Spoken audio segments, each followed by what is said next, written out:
તો કચ્છ જિલ્લામાં છેલ્લા 4 દિવસથી વરસાદી માહોલ જોવા મળી રહ્યો છે, ત્યારે આ પાછોતરા વરસાદથી ખેડૂતોની હાલત કફોડ બની છે।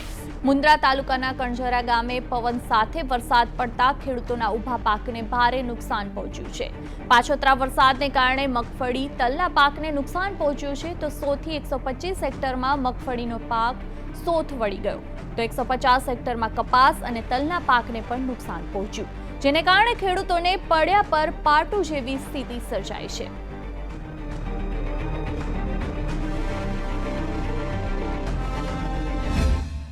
આ વર્ષે જે અત્યારે ગતિ વરસાદ થયો, સતત ચોમાસું આખું વરસાદ ચાલુ રહ્યો, તેમાં અમારા પાક બહુ નિષ્ફળ ગયા છે અને ફરીથી પણ જ્યારે આ પડ્યા ઉપર પાટું પડ્યું, અત્યારે ઉખડેલો મગફળીનો પાક છે, આજ સુધી અપેક્ષા હતી કે ઢોરેને ચરો કામ લાગે, પણ એ ઢોરનો ચરો પણ આજે બગડી ગયો છે। આ પાકની અંદર કોઈ પણ વસ્તુ ઉપયોગ આવે એવી નથી। આજની તારીખ સુધી ખર્ચ તો બધું વેસ્ટ ગયું। આજ સતત 4 દિવસથી વરસાદ ચાલુ હોવાથી ખેડૂતોને મોટા પાયે મગફળી, કપાસ અને તલ આ તમામ પાકોમાં મોટું નુકસાન થયેલ છે। ખેડૂતોને તો આ કમોસમી વરસાદ માવઠા રૂપિયે પડ્યા પર પાટું જેવી હાલત છે। મગફળીના વાવેતરમાં 1 હેક્ટરે 25,000 થી 30,000 રૂપિયા ખર્ચ લાગે છે અને 1 રૂપિયાની ખેડૂતને આવક નથી।